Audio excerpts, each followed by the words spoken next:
Rick, today is a super important day. Do you know what today's date is? Uh, well, February 21st, 2024. Yes, Mm-hmm. 2024. Do you know what happened approximately 48 to 49 years ago? Yeah, I don't remember it, but I think I do know what happened. Yeah. Yep. I was born a baby, as they say in the famous movies. It is Rick Albright's happy birthday today. Ladies and gentlemen, our very own Rick Albright. You still do not look a day over 23 tops, I would say. Oh, okay. I'll take that. I'll Yeah. take that. Yeah. Yeah, especially with the hat. Thank Like when we keep the hat on, it definitely Yeah, you every don't get to see the receding hairline, so that helps a little I bit. was or the hair color. That's true As none too. of our listeners know, we may have. I mean, back in our college days, we may have filmed a few ridiculous videos. I know that Mm-hmm. would be a shock to people. And in one of those videos, you played a George Lucas lookalike named Mm-hmm. Rick Rick Lucas, Lucas. That's right. and Mm-hmm. and I believe you put cancer-causing baby powder in your hair in order to achieve the salt and pepper gray hair effect. I did, and now I could do it without any props. I could go right in there and do the Rick Lucas. So maybe we I'm need to still do waiting. that. I'm still waiting for one of those commercials you see, like when you're watching trashy TV, like the lawyers. It's like, if you were affected by Camp Lejeune water. I'm waiting for like if you were affected by baby powder, as Yeah, which I guess now it's all cornstarch, but you would have a yeah, case, I think, if yeah, that for were sure, if for that ever sure. came up there. Well, Well, Nick, you did you mentioned do my anything hat. fun? You mentioned my hat, Oh yeah, and yeah. yeah. So this is my Arizona hat. I got it out on a trip to Arizona, where I went down and did the presentation, which was very well received. I had about 100 people in there, and they were great. Oh, They were just fantastic. very. That was the most interactive group I think I've ever had at any presentation. They were just so engaged and interactive. They loved the video part where that I shared. Uh, the clip from the podcast with them, and they loved that, and so it was a great time, and was able to take the family out this time, except for Kaylee, who was in college, and we went on a hike to the Wave Cave. Now, we didn't do that when we were out there with you. We didn't do this hike to the Wave Cave.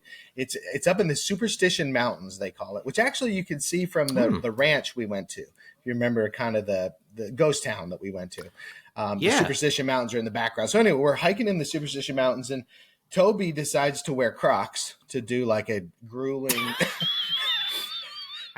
3 hour hike. He decides to wear Crocs. So Mm. so we're falling a little bit behind him and I'm kind of hanging back with him, and you know I'm saying that as if I'm a good father staying back with him, but it was a strenuous hike, so I didn't mind hanging back a little bit. Meanwhile, Christy and Desi, who's 17, and Holly, who's 8, they're getting ahead of us and keep on going. And Toby and I are just we're making our way. We're just taking our time. And we got to a point where we couldn't see him ahead of us anymore because we were towards the end of the Wave Cave hike. It's like you're climbing a good bit, and so we couldn't see him. And so we finally made it. We're pretty gassed. We finally made it to the Wave Cave, and I'm looking around for Christy and Desi and Holly, and they're not there. They're not Oh anywhere. And boy. so I'm like, the Wave Cave is just small. It's not like you can go in. You just kind of go into a little shelter area. It's not like they got lost in the cave. And so I'm looking around, and I'm kind of, Christy, Des, I'm like yelling and nothing. And I'm like, Toby and I sat there and waited on this big rock formation. It looks like a wave. It's a beautiful spot, beautiful view of the desert. And we're waiting for probably 20, 25 minutes. And almost everybody who comes up, I'm asking, have you seen my wife? She's, and I made a mistake here, Nick. I said, she's middle age. And Oh God. I got in trouble for that later. Oh boy. Oh boy. Yeah. Anyway, I see my middle-aged wife and teenage daughter and little girl, and everybody coming up. It was no, we haven't seen him. The people up in the cave hadn't seen him. Like, how did this happen? Like, I don't understand what happened. They're nowhere around, and we're there, and we're waiting and waiting. And I've yelled so many times, and I've like, all right, Toby, let's go down. And it's it's at least an hour hike back down to the car. So let's just go down and wait for him. I don't know what else to do. And so we started down, and probably it only took us maybe 5 minutes going down the mountain, and there they are climbing up to us. I'm like, how in the world did we get ahead of you? What happened? And here they got off. They were following Holly, and Well, they took a okay. wrong turn and went up the mountain a different way, not a trail. And so they were gone and lost and had to make their way all the way back down. And then they're coming back up. And I'm like, oh my gosh, well, I'm just glad you're okay, because nobody knew where you were or anything. And they said, well, come up to the wave cave with us. I'm like, no, I'm tired. We're headed back. So Toby and I started making our way back, and we got to another point in the trail where it was kind of tricky. You couldn't quite tell where the trail was. And I said, come on, Toby, we're just going to sit up here behind these rocks and wait. And he said, what? Why? I said, because I'm not real confident they're going to choose the right way. And so we're just going to kind of wait here and see. So this might have been another mistake I made, Nick. But anyway, we sat there and waited, and I saw them coming down the trail. And so we just kind of crept behind that rock and waited. And here they went off, heading off into the desert again. And I stood up and said, hey, guys, over here. Where are you going? And so they finally came. I was trying to make a point that, hey, maybe stick with me because I've done this before and I know where I'm going. I guess I was trying to make that point, but some people suggested maybe that was rude of me to point out that they were making mistakes. But at any rate, I look at it as you saved their lives.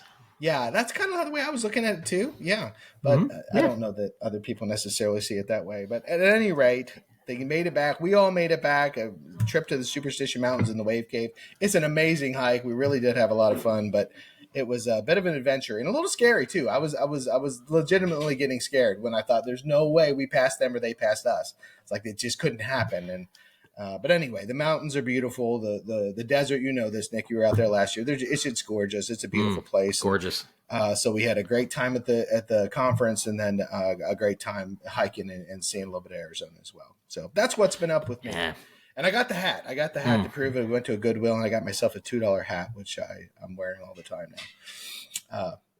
What's been going on with you? $2, that's impressive.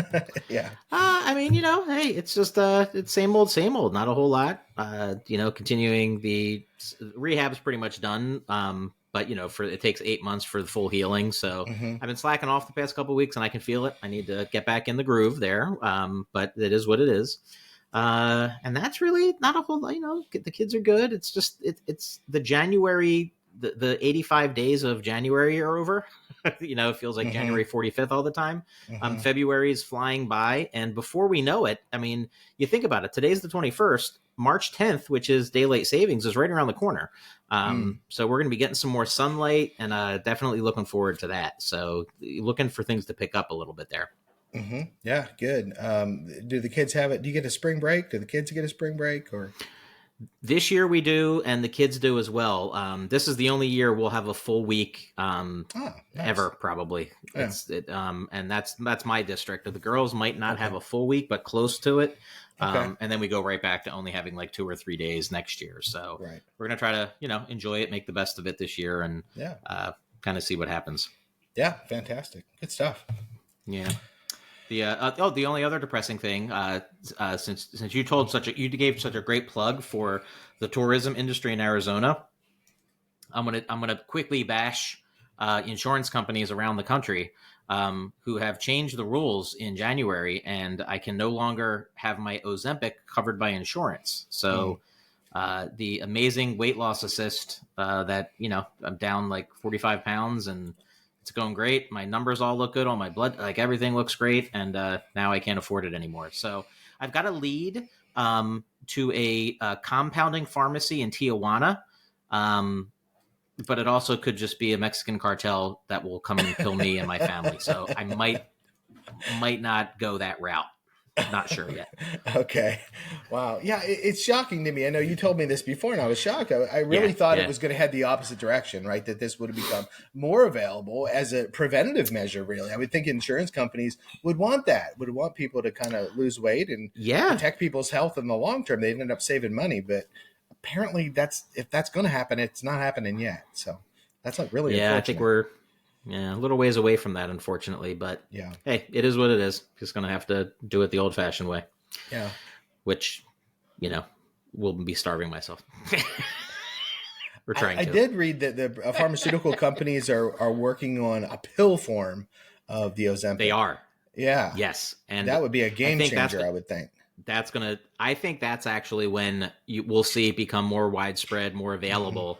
You don't have to worry about the refrigeration, the expiration as quickly, because it only lasts about 60 days in its, Oh, wow. the liquid form with the injectables. Okay. So that I think might, because you're right, like from an actuarial standpoint, it's really beneficial for the insurance companies because it's going to save on, a lot more expensive medications later probably. But, Yeah. Yeah. hey, so if I were to call an insurance company like that, Rick, I would be pretty angry. Probably like Grandpa Simpson yelling at clouds. And my Hmm. tone of voice would be angry. Does that have anything to do with something we might be talking about soon? Yeah, Nick, I think it does. The idea of tone of voice having an impact and influence on people. Absolutely. Students in particular. So, we're taking a look at one of Edutopia's 10 most important research studies of 2023. So, and this one is at the top. And I just want to read a little bit of the summary for our listeners to give them a sense of kind of what the finding is, because it's pretty important and interesting to me that it's one of the top 10 studies for a variety of reasons, which maybe we'll get into. So let me go ahead and read this. Researchers observed as teens and preteens listened to instructions given by teachers, while the effect was unintended, an authoritative tone of voice often came across as confrontational, undermining students' sense of competence and discouraging them from confiding in teachers. Warm, supportive tones, on the other hand, contributed to a classroom environment that reinforced learning across multiple social and academic dimensions, like sense of belonging, autonomy, and enjoyment of the class. So the whole idea is that tone of voice changes the classroom culture and helps students be better prepared to have academic success. That a teacher's tone of voice has a significant impact on student learning. That's the takeaway. I'm so glad and excited that we had researchers who would look at something this detailed and small, because they're often looking at complex programming and models and analysis of theories and things that, my brain's not big enough. I get lost in that stuff. But this is something that teachers can control, right? That teachers, in the moment, teachers and coaches and parents can control this thing and have an impact, and a positive impact, with the right approach on their children. So I think it's an exciting study. I'm so glad it made this list. And how many times over the course of season one and even during season two, Rick, have we talked about what can be taught and learned and changed? And what are some things that might not be dynamic, that might be static, that you can't change? And we've referenced, personality, being kid-centered, growth mindset versus fixed mindset. Mm-hmm. And while all those things can be affected to some degree, here's something that just involves practice. Yeah. And you might already have this approach, which then this is just reaffirming to you. But if you're not considered warm and fuzzy, or if your tone does come off as more loud and or by interpretive standpoints aggressive or whatnot, this means you can have an impact on student achievement relationships simply by working on changing your tone of voice. Amazing, right? Yeah. Anyone can do that. In fact, one Google search, Rick, there are dozens of YouTube videos where you can actually get lessons on how to appear to have a softer impact with your voice. Interesting. Now, did I watch all of these links? No. Do some of them look ridiculous? Absolutely. But probably fun and funny too. Yeah. I do have one example with this research study, Rick, that I would give. And anytime I get to tie the world of professional wrestling back to the podcast, I'm an excited person, right? This is a great illustration. And here's why. When you learn the art of cutting a promo or interviewing in the ring, as you're showcasing your character's personality, whether you're a good guy or a bad guy, a lot of what we talk about is tone and inflection. Mm-hmm. So if I'm a bad guy, and I have the microphone in the ring, or I'm backstage with an interviewer, and I am always screaming at the top of my lungs, right? Super angry and aggressive. And I think this is good because I'm a bad guy. So I'm going to get they're going to know. The problem with that is that how do you know what part of what I'm saying is important if I am always yelling, right? There has to be nuance to the way you present. Now, as a bad guy and as a good guy, either way, in either direction, sometimes you could have the entire crowd around you and you will have more of an impact by whispering than you will yelling. Mm-hmm. Right? You force the people to draw them in a little bit more. They have to listen more intently. They have to pay more attention. You can control the emotion and the temperature of the room, let's say, just by changing your voice a little bit, the inflection, whether it's higher or lower, more bass in the voice, less treble, less bass, whichever direction you're going there. So, and I'm sure in the acting profession, and those are good connections as well. Mm-hmm. So, just again, another plug for teachers to think about this, because it's an easy thing if it's something we want to work on. The other thing is just in terms of not whispering necessarily, but bringing the voice volume down and projecting more from the diaphragm as opposed to the throat yelling. You also protect your voice, and as we know from teachers, that's one of your main tools over your 35-year course of teaching, counseling, etc. So you do want to protect your voice where you can. Something to think about. Oh, those are great points, Nick. I was actually thinking about professional wrestling as I was thinking about this, to be honest with you, because what came to mind for me was this misconception that I think sometimes my counselors in training have, the idea of what's emotional regulation. And I think one misconception is that emotional regulation is the absence of emotions. And it is not the absence of emotions. It is the intentional use of emotions. Just like that professional wrestler has to intentionally use their emotions, right? And their voice and their inflection and their tone to convey kind of their thoughts and their emotions. Like that's it's probably a lot easier said than done, I think. But it's something that we can control, that we can practice, that we can get better at. And what this research is telling us is it matters. It has an impact on kids. And with the findings over and over, and the three different dimensions that they studied in here was a controlling voice, a neutral voice, and an autonomy supportive voice, which they're labeling it as warmth. They want one that conveys warmth. And even that kind of terminology to me is, well, it's about temperature, right? What's warmth? I can't, right? Well, warmth is not, it's not cold. It's not hot. Think emotions. It's not a hot emotion. It's not cold or distant, right? It's not even in the middle, but it's some emotion. It's the intentional use of emotion to convey meaning, to convey interest, to convey passion, what we talked about in the past on the podcast. That's the one of the number one key things that we characteristics of effective teaching is the conveying passion, and students pick up on that very, very quickly.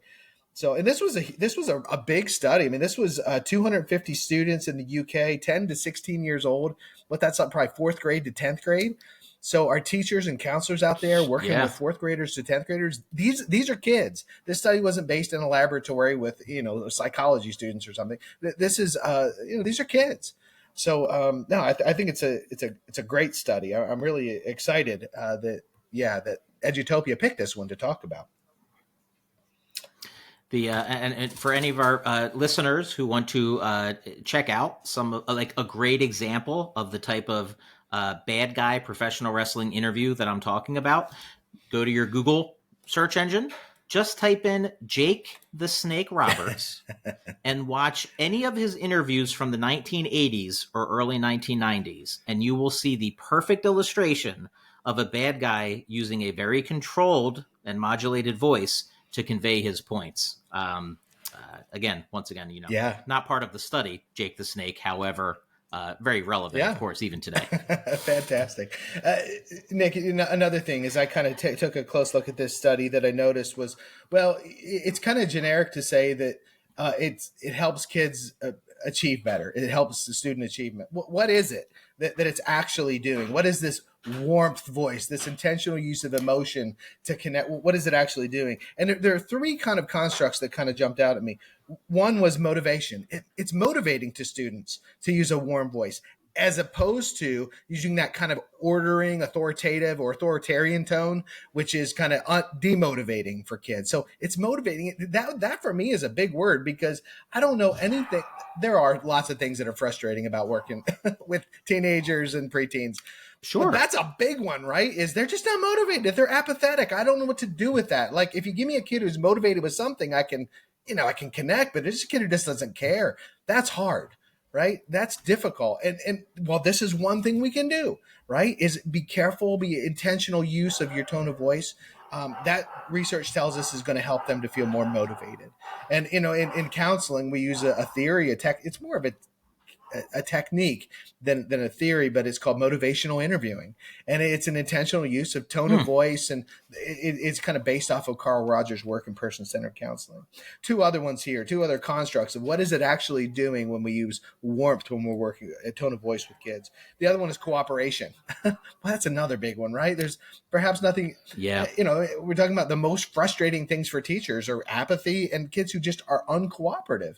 Like I got a curriculum I got to get through. I got to get through these lesson plans to prepare kids for standardized testing, and they're not cooperative, and it's pushing me behind everybody else. Right? I mean, you know this better than I do. You're a principal, but it's frustrating when kids are not cooperative. And this is one of the things that tells us that we can kind of make a small change that can have a big effect, not only in the kids who might be uncooperative, but on the other kids who would kind of, get worked up when that one kid kind of gets a little bit out of hand. And the other one, let me just say it real quick. Go ahead, Nick. Go. Yeah. So we've got motivation. So motivational, the autonomous, which is akin to warmth, and now the third is connectedness. Am I on?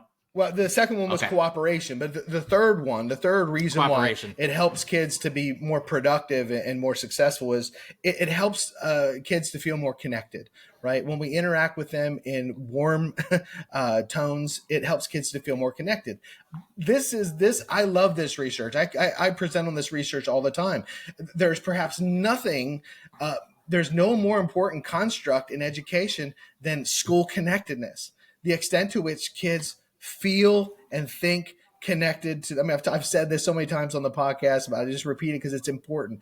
The extent to which kids feel and think connected to their teachers, to their classmates, and to the school in general and the school activities. In fact, let me just share just a few little pieces of research about how it matters. Students with more connection to school, more connection to their school, have been shown to have better self-rated physical health, better psychological health, higher self-esteem, and better develop self-identity. So important for that 10 to 16-year-old that we're talking about here. Mm-hmm. Better ability to manage stress.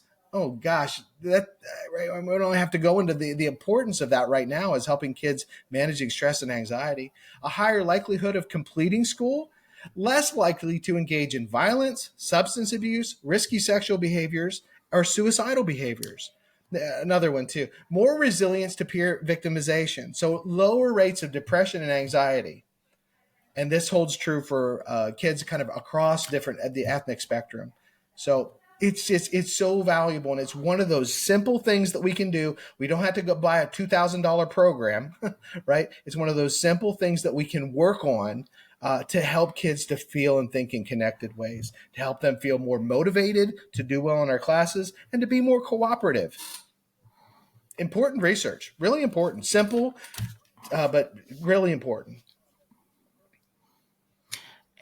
I love the simple part. And in fact, I think in next week's conversation via the blog, we're going to actually be talking about simple and tying back to some of the research you presented on in Arizona this year. And once again, going back to this particular study, which is building on Edutopia, one of the other 10 research studies from earlier in the year, which is that student achievement academically is directly correlated, not necessarily causated, but correlated to relationship building, which again, we all intuitively know, but this was a meta study there that showed it. So this is just, it's like you said in the beginning, it's exciting. Yeah. And there's just so many relevant examples to the approach as well. Two quick movies for people, how about Ferris Bueller, right? The classic teacher in Ferris Bueller, who, if you deliver the content he's discussing in an animated way, you would never know that's the same speech from the movie. Similar movie, Kevin James, Here Comes the Boom, when he's excitedly teaching the science lesson about atoms and molecules, same type thing. You present that unanimatedly, and you're going to get a much more boring description of the things Yeah. he was talking about. So it's just so much, just it was just awesome, just very exciting. Yeah, and Nick, we're talking about this, as important information for teachers and for parents and coaches, which it certainly is. But it's potentially even more important, right? To model tone of voice and appropriate emotional expression to kids, because they're struggling with it. They're our school counselors that primarily primarily what they're doing is helping kids with emotional regulation day in and day out. It is a crisis right now across America. Is kids are not doing well with emotional regulation. They're just not doing it well, but for lots of different reasons.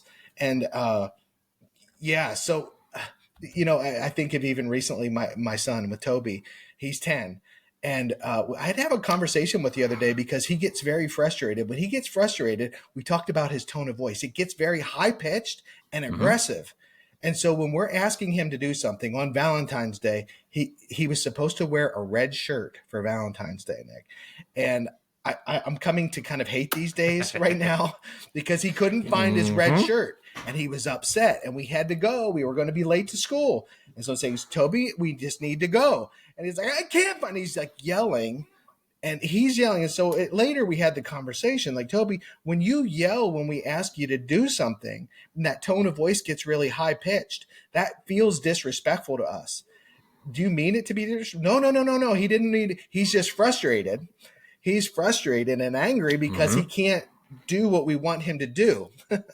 Right? He feels stuck. He can't do what we want him to do and also accomplish the task of, in this case, finding his red shirt. So we had a nice conversation about his tone of voice and being careful with it so he doesn't come across as disrespectful. Because if he's doing it with us, it's potentially going to happen other places too, right? With his Taekwondo teacher or with his teacher at school, that he might get frustrated and react in that way and use that tone of voice. And of course, that's not going to be helpful for him or anybody else. So yeah, it's critically important for kids too, to learn and to have it modeled for them, how to regulate their emotions, how to use their emotions effectively and intentionally. Great stuff. And once again, Edutopia bringing the boom. Here comes the boom on excellent research that's once again easily applicable to our profession on the whole. And like you were just talking about, applicable in all different facets of life. So it's just great stuff overall. And in a very happy tone of voice as well. Happy birthday once again to you, Rick. Thank you. Appreciate it, Nick.